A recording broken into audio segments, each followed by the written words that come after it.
My journey into the kidney transplant space began over 40 years ago when I was diagnosed with polycystic kidney disease, PKD, one of the most common life-threatening genetic diseases.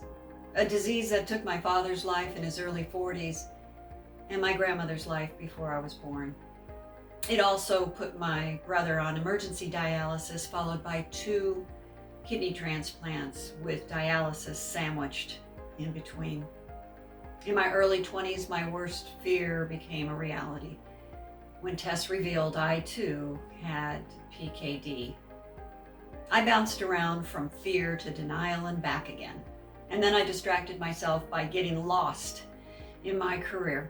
As a practice management consultant, I focused on helping businesses run their practices more efficiently, and somehow that seemed easier than focusing on my own renal insufficiency.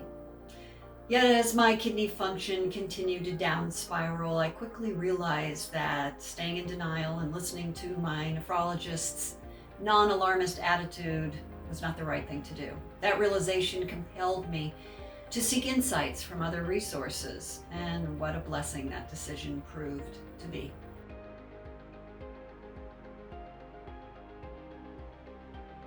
One of my most profound experiences occurred at a patient conference where I discovered a whole new world, a world of preemptive transplantation and living kidney donation. And it was there that my heart took a 180-degree spin towards a newfound hope, a hope for a better and longer life. It was there that I realized that if I wanted to see light at the end of the tunnel and live my best life possible, it was up to me to build that bridge.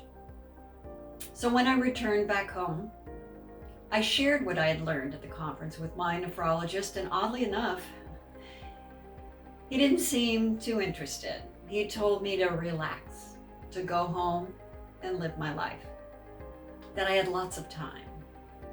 Evidently, I wasn't sick enough to entertain the discussion, but that didn't stop me. I knew it was time for me to recalculate a new path forward.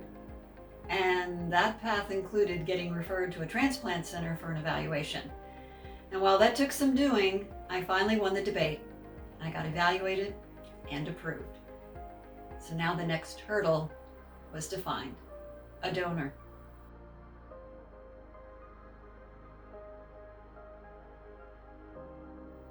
I started to share my story and increase awareness in living kidney donation after learning that nearly 100,000 people were waiting in line ahead of me. And if that wasn't bad enough, I learned that the wait for a kidney from a deceased organ donor could be upwards of 5 to 10 years. It was time for me to step outside my comfort zone. If I wanted to live my best life possible, I could no longer conceal my failing health, so I had to expand my story into venues where it felt less comfortable. And as you can imagine, this finding donor thing wasn't easy, and it took a lot of courage and patience. A lot of courage and a lot of patience. But nonetheless, I kept a positive attitude, and I shared my story and had the courage to ask others to share my story. And over a period of about 18 months, 5 individuals stepped forward. Sadly though, 4 were disqualified for various medical reasons, and 1 no-showed for testing. That was a bit rough, but I refused to let those disappointments deter my path. And when I least expected it, a 6th offer appeared. This offer came from a transplant administrator who I befriended along the way. As luck would have it, we met at a time that she wanted to make a difference in the world. She had witnessed too many unnecessary deaths, and she wanted to be a living kidney donor. And the timing of our connection was beyond serendipitous. What's more amazing is that we tested as close as sisters, and there are no words to describe my gratitude for this incredible blessing and second chance at a better life. Now, 10 plus years post-transplant, we are both healthy and filled with joy, and of course me immense gratitude. And as with any surgery, one can expect discomfort and side effects. and my surgery was no different. I felt discomfort, fatigue, sleep deprived, but yet I must tell you the toughest thing for me was maintaining my tacrolimus levels, my tacro levels. And the challenge continued for several months and then popped up again about a year and a half out. In fact, it got so difficult to control that I asked my transplant center if I could change to another medication. You see, I'd done some research and discovered this time-release med called Astrograph XL. At that time, no one was on the medication at my transplant center, so decision makers were reluctant to approve. Fortunately, after much discussion, I was given the green light. I had no idea that I'd have to increase my dose of Astrograph to get within the ideal trough range. I surely wish I had known that up front. Nonetheless, I did love the fact that I didn't have to take any meds at night. But I'll tell you, that love was soon lost after my tacro levels were all over the board. They were the worst they had ever been, and I couldn't figure it out. Oddly enough, I'd reduced my dose, of course, based on my doctor's request, and my tacro levels continued to climb.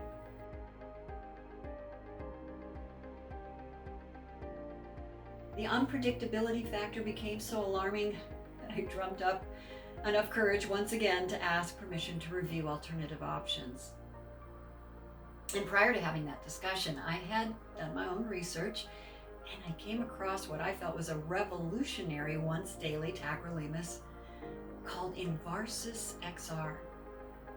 I reviewed comparisons with Envarsus and its commonly known competitors like Astrograph and immediate release Prograph, and I was truly amazed. Envarsus had shown to be more bioavailable, and it offered what was called a melt dose technology that had a smoother delivery. I could imagine that being better. It also showed lower peaks, and that was intriguing since my trough levels had jumped so high. When I shared this with my transplant center's PharmD and my new outside nephrologist, I was once again told that I would be the only patient at the transplant center on this medication if they were going to give me the green light. And yet by now, they knew me and they knew they could trust me and that I was responsible and that I would take labs every day if I needed to. And they also had to admit that something was terribly wrong with Astrograph XL.